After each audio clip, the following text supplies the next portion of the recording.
I'm reporting live from my basement and we are going to investigate today on the Ferguson shooting. And I will switch over this case to Taylor. Thanks, Pyle. The shooting occurred on August 9, 2014 in Ferguson, Missouri, when 18-year-old African-American Michael Brown was shot 6 times by a white police officer named Darren Wilson. The circumstances of the shooting indulged in a prolonged and still continuing protest and civil unrest as it received wide attention all across the United States. It was reported earlier that day that Brown and his friend Dorian Johnson were caught on a security camera at a convenience store stealing $48 worth of cigars. A police dispatcher reported a stealing in progress whose description matched that of Brown and Johnson. They were then spotted by Wilson that same day and then ordered to move to the sidewalk. That's right, Taylor. A struggle then took place between Brown and Wilson through the window of the police SUV when the first bullet hit Brown's arm. When Brown finally escaped Wilson's grip, Johnson and Brown fled. Johnson managed to hide behind a car. Meanwhile, Wilson pursued after Brown. It was then that Brown was struck by Wilson's gun 6 times, and Brown died no less than 90 seconds later. Now let's go over to Pyle, who's interviewing Michael Brady, a witness. Hello, Brady. I'm here with Michael Brady, and let's move it over to him. So, Michael, what did you witness that day when you looked outside your window? Well, from the window, I saw Michael Brown, and Johnson. So, altercations going on out there. So I ran outside to record. Took out my phone. I saw them, and I saw Brown running in the street. And did you hear the first gunshot fire? Not that I know of. I mean, I ran outside.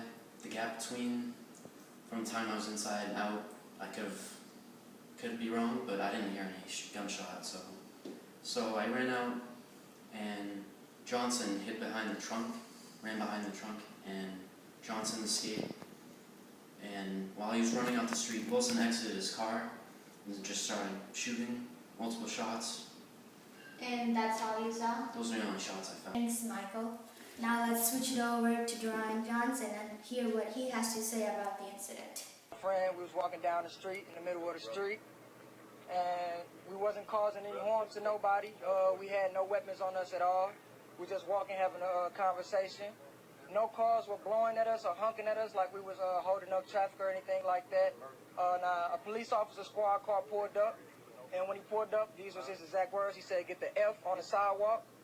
And we told the officer we was not but a minute away from our destination, and we would shortly be out the street.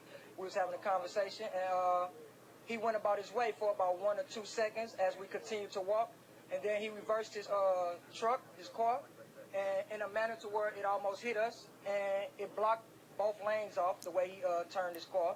So he pulled up on the side of us. He tried to thrust his door open, but we were so close to it that it ricocheted off us and it bounced back to him. He just reached his arm out the window and grabbed my friend around his neck and was trying to choke my friend, and he was trying to get away, and the officer then reached out and he grabbed his arm to pull him into the car. So now it's like the officer's pulling him inside the car and he's trying to pull away. And at no time the officer said that he was going to do anything until he pulled out his weapon. His weapon was drawn, and he said, "I'll shoot you," or "I'm going to shoot." And in the same moment, the first shot went off. And we looked at him. He was shot, and there was blood coming from him. And we took off running. And as we took off running, I ducked and hid for my life because I was feared for my life. And I hid by the first car that I saw. My friend, he kept running. And he told me to keep running because he feared for me too. So as he was running, the officer was trying to get out of the car, and once he got out the car, he pursued my friend, but his weapon was drawn. Now, he didn't see any weapon drawn at him or anything like that, us going for no weapon. His weapon was already drawn when he got out the car. He shot again, and once my friend felt that shot, he turned around and he put his hands in the air, and he started to get down, but the officer still approached with his weapon drawn, and he fired several more shots, and my friend died. Didn't say anything to him. He just stood over and he was shooting. By then, I was so afraid for my life, I got up and I ran. Now let's hear from Darren Wilson himself and his side of the story about the incident. As I was opening the door, I said, "Hey, come here for a minute." And that's when he turned and said, "What the are you going to do about it?" and slammed my door shut on me. I used my door to try and push him back and yell at him to get back. And again, he just pushed the door shut and just stares at me. And as I look back at him, all of a sudden, punches start flying. He threw the first one and hit me in the left side of my face. Because, some of the witnesses have said that they saw you trying to pull him into the car. That would be against every training ever taught to any law enforcement officer. I don't know what or how many hit me after that. I just know there was a barrage of swinging and grabbing and pulling for about 10 seconds. And then what? I had reached out my window with my right hand to grab onto his forearm because I was going to try and move him back and get out of the car to where I'm no longer trapped. And when I felt it, I just felt the immense power that he had. As I was opening the door, I said, "Hey, come here for a minute." And that's when he turned and said, "What the are you going to do about it?" and slammed my door shut on me. Slam the door shut? Yes. I used my door to try and push him back and yell at him to get back. And again, he just pushed the door shut and just stares at me. And as I look back at him, all of a sudden, punches start flying. He threw the first punch? Yes. He threw the first one and hit me in the left side of my face. Because, some of the witnesses have said that they saw you trying to pull him into the car.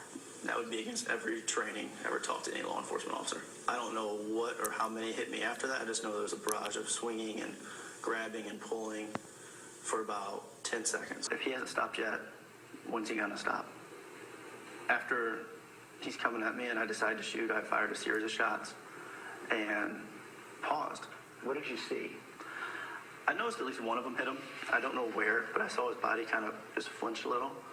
And after that, I paused and I again yelled, "Stop, you on the ground," giving him the opportunity to stop. And he ignored all the commands and he just kept running.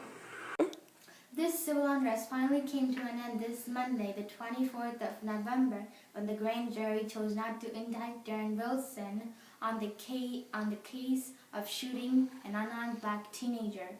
And the people of Missouri, and the nation for that matter, are not happy with this verdict. And some people have even chose to take matters into their own hands and rebelled against the decision of the grand jury. And the nation is now met with chaos, especially in Ferguson, Missouri. It came as much shock when Darren Wilson submitted his resignation after having been in service since 2011. And in the letter first published in the St. Louis Post-Dispatch, Mr. Wilson said, "It was my hope to continue in police work, but the safety of other police officers and the community are of paramount importance to me. It is my hope that my resignation will allow the community to heal."